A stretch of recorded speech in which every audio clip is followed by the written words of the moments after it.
नमस्कार, आप देख रहे हो हॉर्नबिल टीवी भारत। प्रधानमंत्री नरेंद्र मोदी के मासिक रेडियो कार्यक्रम मन की बात को लेकर आज एक बार फिर देश भर में उत्साह देखने को मिला।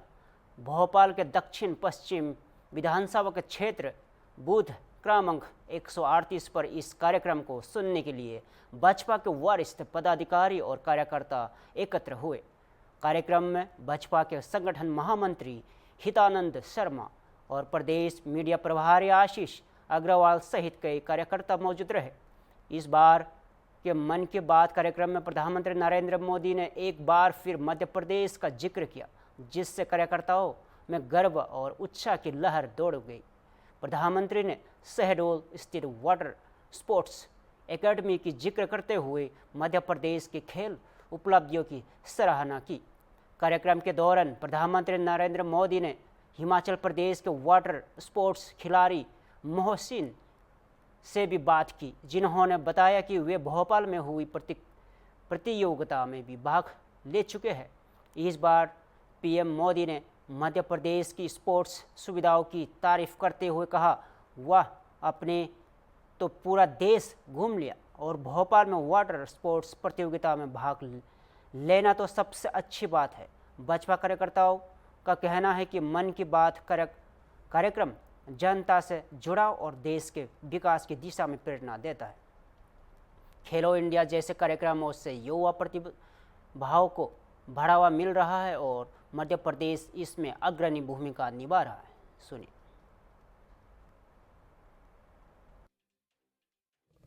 मध्य प्रदेश और भोपाल का नाम कई बार स्मरण आया और मोहसिन मध्य प्रदेश आए और प्रधानमंत्री मोदी जी ने कहा तो तुम पूरा देश ही हो आए। तो मध्य प्रदेश जिस तरह से भारतीय जनता पार्टी के नेतृत्व में प्रधानमंत्री मोदी जी के आशीर्वाद से आगे बढ़ रहा है, हर क्षेत्र में, चाहे वो खेल का क्षेत्र हो, चाहे वो औद्योगिक क्षेत्र हो, किसानों की उन्नति हो, ये सब हमें तरह तरह से नजर आता है। पुनः एक बार प्रधानमंत्री मोदी जी को हम सब की ओर से सादर आभार। देखिए, आज प्रधानमंत्री श्री नरेंद्र मोदी जी की मन की बात का हम सब ने श्रवण किया। ये बूथ नंबर 138 था, तांत्या टोपे मंडल था।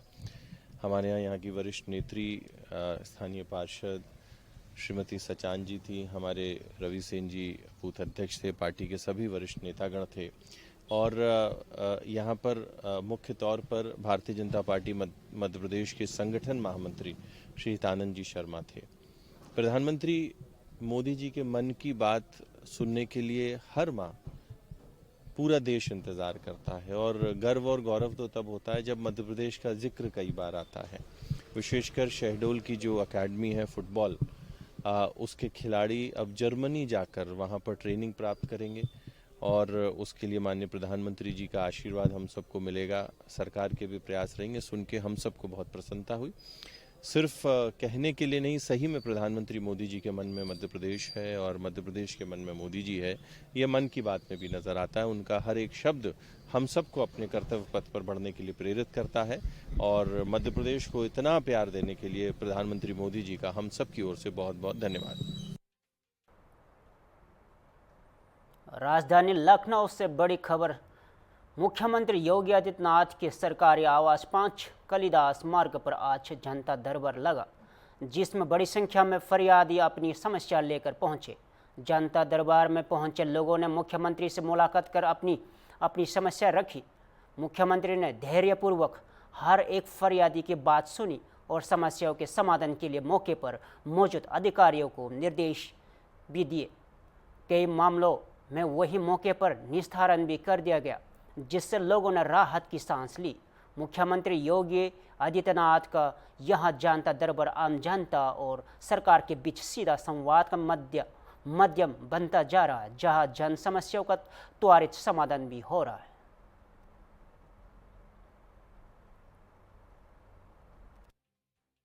कहाँ से आए? कहाँ एडमिशन कहाँ कराना? ठीक है, स्कूल पढ़ेगी? बताइए, पढ़ेगी? अरे स्कूल जाएगी? बोलिए। कौन क्लास में पढ़ेगी?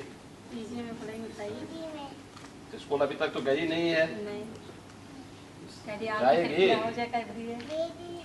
हमारे को मिलानी थी हम लोग बोले उसकी कुछ बने। अच्छा, क्या बनेगी? डॉक्टर। डॉक्टर। अच्छा, ऐसा ये लो, नमस्ते करेंगे। इनका एडमिशन के लिए बोल दो भाई। उत्तर प्रदेश के बलिया जिले से इस वक्त की बड़ी खबर सामने आ रहा है, जहां गंगा नदी का कटाव कहर बनता टूटता है। बलिया के चक्की नरंगा गांव में बीते 3 दिनों से गंगा की तेज धारा ने 37 मकानों को अपनी चपेट में ले लिया है। 3 दिन से गंगा का जलस्तर लगातार बढ़ रहा है। नतीजा ये हुआ कि भगवानपुर क्षेत्र का चक्की नवगंगा रंगा गांव गंगा की कटाव से सबसे ज़्यादा प्रभावित हो गया। 37 मकान पूरी तरह नदी में समा चुके हैं। इस दर्दनाक मंजर का वीडियो सोशल मीडिया पर तेजी से वायरल हो रहा है। जिलाधिकारी मंगला प्रसाद सिंह ने बताया कि पूर्व चेतावनी के चलते समय रहते लोगों को सुरक्षित स्थानों पर भेज दिया गया था, जिससे कोई जनहानि नहीं हुई।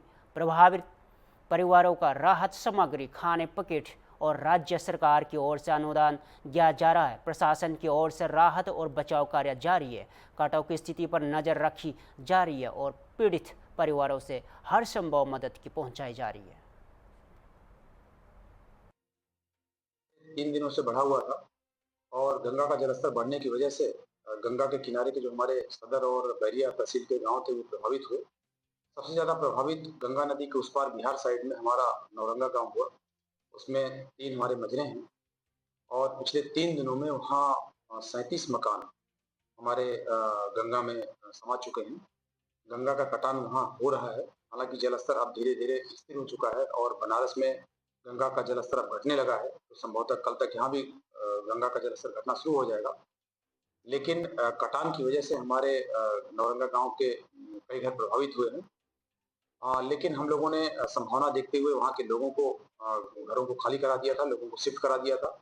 कोई जनहानि या पशुहानि नहीं है, लेकिन कटान हुई है और जिनके घर प्रभावित हुए हैं उन सबको हम लोग राज्य सरकार द्वारा निर्धारित राहत सहायता अनुग्रह अनुदान भी दे रहे हैं।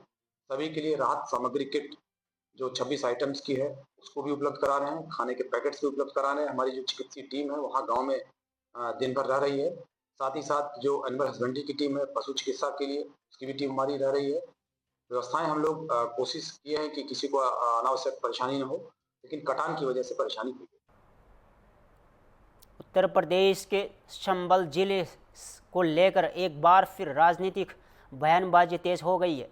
उप मुख्यमंत्री ब्रिजेश पाठक ने न्यायिक जांच रिपोर्ट के हवाले में वर्ष 2017 से पहले की सरकारों पर तुष्टीकरण का आरोप लगाया।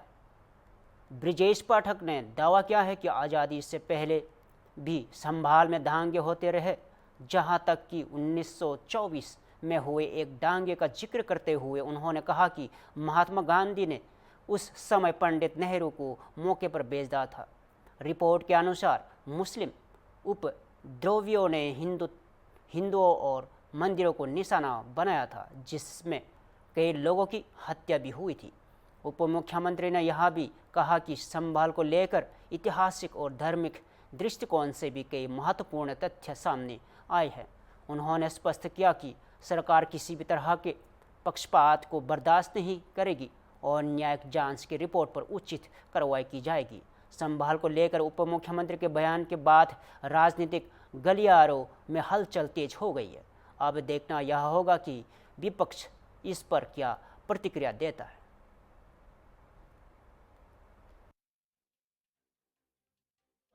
एक बहुत ही महत्वपूर्ण विषय पर बात करने के लिए हम सब आज आपको आमंत्रित किए हैं। आपने देखा होगा कि विगत कई दिनों से समाचार पत्रों में समय समय पर इस बात की चर्चा चलती है कि संभल में जो हिंसा की घटना हुई थी उसकी जांच रिपोर्ट न्यायिक जांच आयोग ने माननीय मुख्यमंत्री जी को सौंप दी है। उसको लेकर के तरह तरह की बातें समाचार जगत में और अखबार में, विभिन्न मीडिया माध्यमों में अपने अपने स्रोतों से प्रकाशित हो रही है।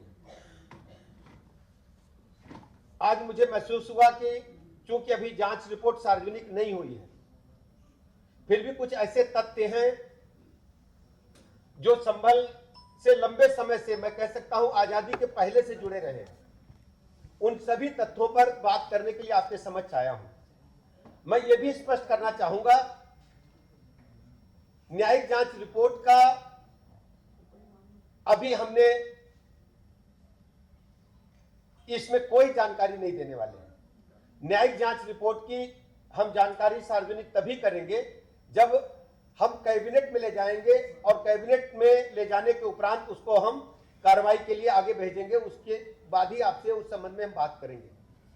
लेकिन न्यायिक जांच रिपोर्ट को सार्वजनिक किए जाने से पहले, संभल की घटनाओं पर आजादी से पहले और अब तक क्या हुआ है, कुछ बहुत ही महत्वपूर्ण तथ्यों पर हम आपसे बात करने के लिए आज आए हैं।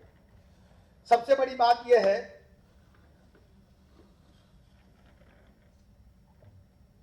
ये जो हमारी बातचीत है, ये जांच रिपोर्ट से ना प्रेरित है, ना उसको हम संदर्भ ले रहे हैं। हम केवल जो पूर्व में तथ्य हैं आजादी के पहले के और 2017 तक, यानी हम कह सकते हैं कि आजादी के पहले जो संभल की व्यवस्था रही है, वहां हमेशा हिंसा, दंगे होते रहे हैं, और आज तक जो स्थितियां हैं उन पर हम आपसे बिंदुवार बात करेंगे। हम सब जानते हैं कि ये भी मैं स्पष्ट करना चाहूंगा कि हमारी सरकार माननीय प्रधानमंत्री नरेंद्र मोदी जी के सबका साथ, सबका विकास, सबके विश्वास के आधार पर काम करती है। हम जन भावनाओं के अनुरूप सबको साथ लेकर के चलते हैं।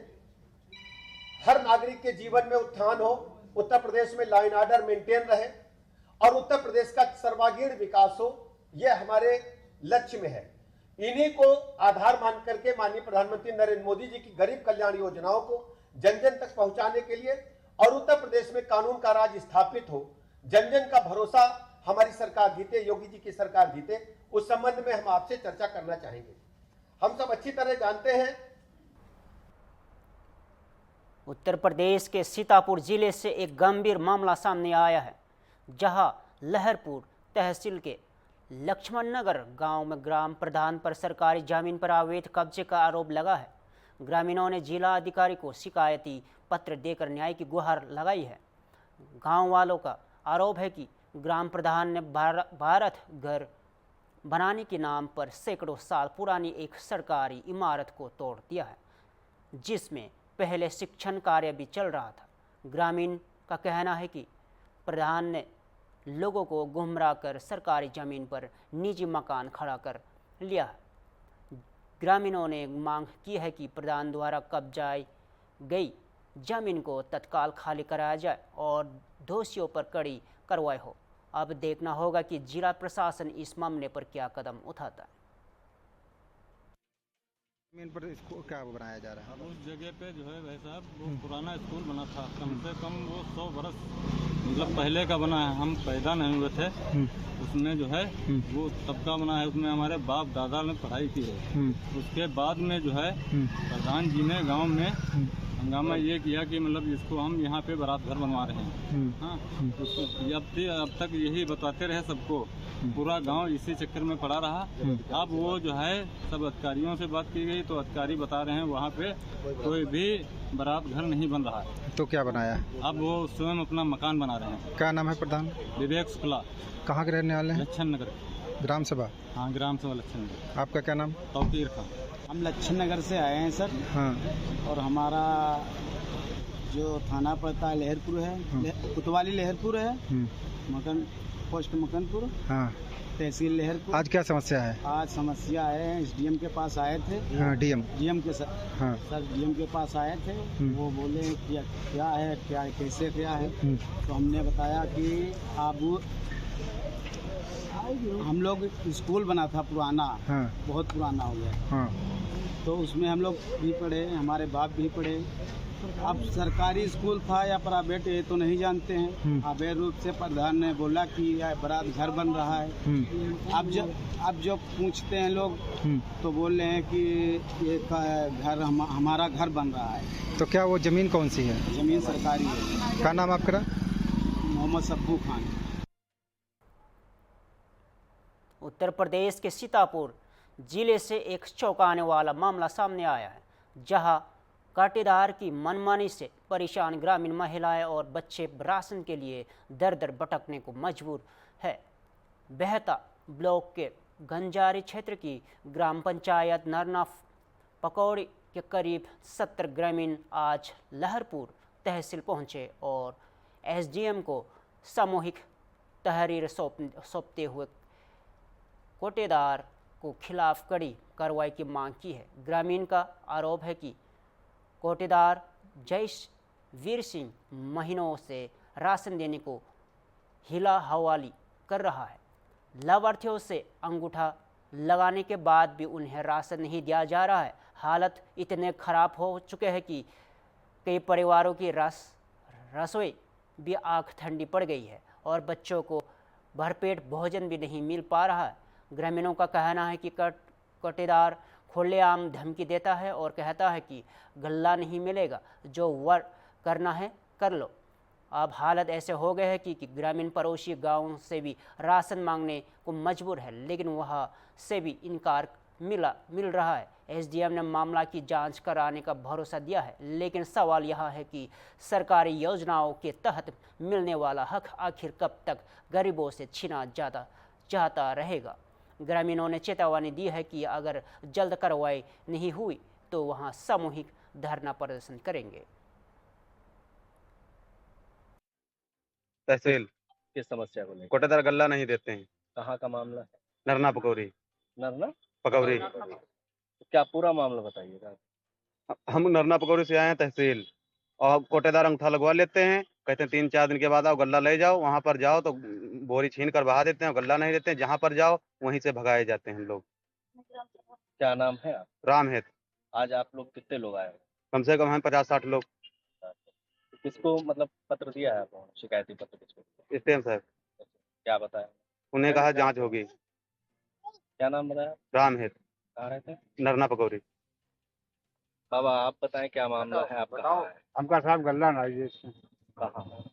आज जाओ तो अंगूठा लगवा ले हाथ से परसों आओ ले जाओ नरना परसों जब जाओ तो कहा गल्ले नहीं देखा, अगले महीने ले जाओ, अगला महीना के बाद कहा तुम्हारे कहाँ बाकी रहा है ये बताओ। तो ये ऐसा मामला कितने दिन से चल रहा है? चल रहा है कम से कम 5 साल हो गए।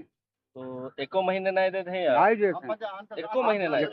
जहाँ तहाँ से ले जहाँ तहाँ से लिया? हाँ टिकरी का। क्या नाम है आपके? हमारा नाम मनसा है। कहाँ रहा? नरना पकौड़ी। किस मामले को लेकर आप लोग यहाँ आए? नरना पकौड़ी से यहाँ आए हैं, कोटेदार गल्ला नहीं देते। कहाँ का अंगूठा लगवा लेते हैं नरना पकौड़ी को। नरना कौन है कोटेदार? उदयवीर। जयवीर सिंह। जयवीर सिंह ने। अच्छा तो आज आप लोग कहाँ आए हो? तहसील। तहसील में कहीं का दिए हो शिकायती पत्र? एसडीएम साहब। एसडीएम साहब क्या बताया उन्होंने? गल्ला नहीं मिलता है। अरे कहीं जांच होगी, जांच होगी। तो आपको कब से गल्ला नहीं मिला? गल्ला हम लोग साल भरे से ऐसी वैसी दौड़ भाग कर रहे हैं। ऐसी वैसी लाओ। हाँ, जहाँ जो कोई पाए जाते। अच्छा आपके गांव वाले ना देंगे? हाँ। क्या बताओ? बाकी वाला बताओ। बाकी जब है तो का ले जाइए। कितना बाकी? एक कुंटल 74 किलो। 1 कुंटल 74 किलो आपका गल्ला हुआ, कोटेदार के यहाँ बाकी? हाँ। जब मांगते हो तो क्या कहते हैं? घर के 2 कार्ड हैं। जब मांगते हो तो क्या कहते हैं? कोई कहते हैं कल आना परसों आना, नहीं करते नहीं करत ना देते ही नहीं। देते हैं। क्या नाम है तुम्हारा? का नाम? रोजली। कहाँ रहा? नरना पकौड़ी। माता जी आप कहाँ आई? लहरपुर तहसील का है? गल्ला बिद के गल्ला क्या? गल्ला दे नहीं रहे कोटेदार। कोटेदार कहाँ के कोटेदार हैं जो गल्ला? नरना के। नरना। तो आज यहाँ तहसील में आई हो जी। किससे शिकायत की? डीएम साहब से। एसटी। हाँ। तो क्या बताया है? वो बताए नहीं कि जाओ हम जांच करवाएंगे, बाद के यहाँ कार्रवाई ही होगी। गल्ला कितने दिन से नहीं मिल रहा? 5 साल से। 5 साल से एको महीने नहीं मिला। फिर कैसे काम चल? जाते हैं भगा देते हैं, कहते हैं जाओ जहाँ जो कहा तो करा लो, जा गल्ला ही नहीं है। अंत पंत लाते हैं सर, वहाँ गल्ला नहीं देते कोटेदार। क्या नाम है आप? सीता देवी। कहाँ रहती हो? नरना पकौड़ी। आज आप लोग तहसील आई हो, क्या मामला है? क्या गुड्डू कोटेदार गल्ला नहीं देते हैं, जहाँ जाओ तो वहाँ नहीं मिलते, जहाँ जाओ तो वहाँ भगाई दिए जाओ। अच्छा तो गल्ला ले जाती हो तो क्या कहा? तुम जाओ जहाँ जो कहा तहाँ ले जाओ, बाकी है गल्ला नहीं पैसा बोरी से बहाई देते। क्या नाम है कोटेदार? जयवीर। जयवीर। हाँ। तो आज यहाँ जो आई हो तो काहे के लिए आई? एप्लीकेशन दे। तो एप्लीकेशन दियो किसी? हाँ। टीका दियो? देम कहीं। क्या बताए नहीं? कहीं की इंक्वायरी हुई। जांच करे कहीं नहीं। हाँ। अच्छा ठीक। क्या नाम है आपके? नंदरानी। कहाँ रहती? नरना पकड़े। तो आप कोई लोगों ने गल्ला नहीं मिला था क्या? नहीं, कोई नहीं देते जी। कितने दिन से नहीं मिला? 5 साल से नहीं गल्ला देते। तो कहाँ से लाती हो आप गल्ला? हम सबका जहाँ सिकरी बिहाटा कहूँ सुगढ़ कहूँ मारे घूमी होते बच्चा लेके रहते बच्चा लेके हम बोरी ले हो कि इनका ला दिख ले। तो चाहती का हो? गल्ला दें, हर महीना में यहाँ गल्ला दें। और गल्ला ना दें तब क्या चाहिए? तो ना दें तो इनकी कार्रवाई करी जाए। क्या नाम है आपका? नंदरानी। कहाँ रहती? लखनऊ से गुडम्बा थाना क्षेत्र से इस वक्त की बड़ी खबर सामने आ रही है, जहां बहता गांव स्थित एक पटाखा फैक्ट्री में भीषण विस्फोट हो गया है। इस दर्दनाक हादसे में अब तक 4 लोगों की मौत हो चुकी है, जबकि कई अन्य घायल बताए जा रहे हैं। मालवे में अभी भी कई लोग दबे होने की आशंका है। घटना गुडम्बा थाना क्षेत्र के बहता गांव की है, जहां एक पटाखा फैक्ट्री में अचानक विस्फोट हो गया। विस्फोट इतना ज़बरदस्त था कि फैक्ट्री की इमारत पूरी तरह से धराशायी हो गई और मलबे में कई लोग दब गए। राहत और बचाव कार्य युद्ध स्तर पर जारी है। फायर ब्रिगेड और एनडीआरएफ की टीमें मौके पर पहुंच चुकी है। हादसे की जानकारी मिलते ही मुख्यमंत्री योगी आदित्यनाथ ने घटना का संज्ञान लिया। उन्होंने मृतकों के परिजनों के प्रति संवेदना जताई और घायलों के समुचित इलाज के निर्देश दिए गए। मुख्यमंत्री ने अधिकारियों को तुरंत मौके पर पहुंचकर राहत कार्य तेज करने के निर्देश भी दिए गए। फिलहाल मौके पर राहत और बचाव कार्य जारी है और प्रशासन स्थिति पर भी पूरी नज़र बनाए हुए है। हमारी अपील है कि अफवाहों से बचें और केवल आधिकारिक जानकारी पर ही भरोसा करें। ये 112 के जरिए सूचना मिली थी थाना गुडम्बा के भेटा चौकी क्षेत्र में। यहाँ पे किसी घर में विस्फोट की सूचना मिली थी। सूचना का संज्ञान लेते हुए, गंभीरता देखते हुए यहाँ पे थाने की पुलिस अफसर और भी कई थानों की पुलिस, फायर की टीम और एसडीआरएफ एम्बुलेंसेस सब मंगा के यहाँ पे रेस्क्यू ऑपरेशन एक बेहतर तरीके से चलाया गया। अभी 2 लोग आलम और उनकी पत्नी की मृत्यु की पुष्टि हुई है। बॉडी को उनके भिजवा दिया गया है। लगभग 3 से 4 लोग इसमें घायल हैं, जिसमें 2 से 3 लोगों को माइनर इंजरीज है और एक को थोड़ी सी बर्न इंजरीज है, जिसके लिए उन्हें ट्रॉमा सेंटर भर्ती कराया, इलाज कर सर पटाखा फैक्ट्री है जो सर क्या अवैध थी सर? ये अभी इस चीज की देखिए जांच करी जा रही है कि यहाँ पे क्या ज्वलनशील पदार्थ था जिसकी वजह से इस प्रकार का यहाँ पे घटनाक्रम हुआ है। उसके लिए तो केमिकल एनालिसिस किया जाता है। उसके लिए हमारी बीडीडीएस की टीम्स यहाँ पे मौजूद है जो एनालिसिस कर रही है। उनकी रिपोर्ट्स के आधार पर जो भी होगा उस हिसाब से कार्रवाई। कितने दिन तक चलाई जा रही थी लगभग? जैसा कि मैंने बताया, यहाँ पे क्या था, कैसे था, उस पर पूरी जांच चल रही है। केमिकल एनालिसिस वगैरह कराया जाएगा। जो भी उससे जानकारी मिलेगी उसके आधार। लखनऊ से एक बड़ी अपडेट सामने आई है। आज से राजधानी लखनऊ में अगर आप बिना हेलमेट के 2 व्हीलर को लेकर पेट्रोल पंप पहुंचे तो आपको पेट्रोल नहीं मिलेगा। राजधानी लखनऊ में नो हेलमेट नो फ्यूल अभियान की शुरुआत हो चुकी है। 1 महीने तक चलने वाले इस अभियान का मकसद सड़क सुरक्षा को बढ़ावा देना है। सरकार का कहना है कि ये कोई दंडात्मक कार्रवाई नहीं बल्कि लोगों को सुरक्षित व्यवहार की प्रेरणा देने के लिए उठाया गया है। मुख्यमंत्री योगी आदित्यनाथ ने इस अभियान के जरिए संदेश दिया है कि हेलमेट पहनना सिर्फ कानून पालन नहीं बल्कि जीवन की सुरक्षा है। अभियान के तहत लखनऊ के सभी पेट्रोल पंपों पर भी ये आदेश सख्ती से लागू किया गया है। तो ध्यान रखें, बिना हेलमेट पेट्रोल नहीं मिलेगा। ये कदम आपकी सुरक्षा के लिए है और आपकी जिम्मेदारी भी है।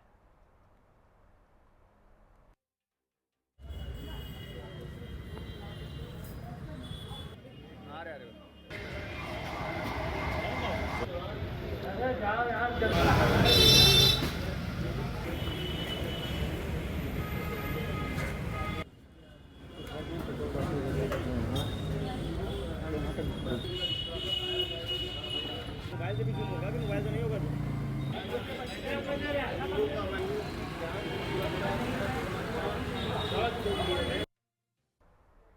फिलहाल के लिए इतना ही।